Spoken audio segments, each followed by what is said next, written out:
ఇప్పుడే మేము big boss grand finale చేసుకొని బయటకు వచ్చామండి. See look at this car. అసలు ఈజ్ దిస్ ద వే అండి? Fan following is fine, fans is fine. కాకపోతే ఇంత ఇంత ఇంత గ్లాస్ బ్రేక్ చేస్తే మేము ఏమైపోవాలండి చెప్పండి? ఇది ఒక్కటే కాదు, వెనకాలది ఒక్కటే కాదు, ఫ్రంట్ కూడా ఒకసారండి.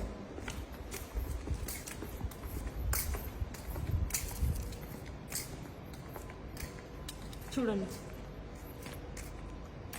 ఇప్పుడు మీరు ఎంత హర్ట్ చేస్తే మమ్మల్ని మేము ఏమైపోవాలండి? Who is responsible for all these అండి?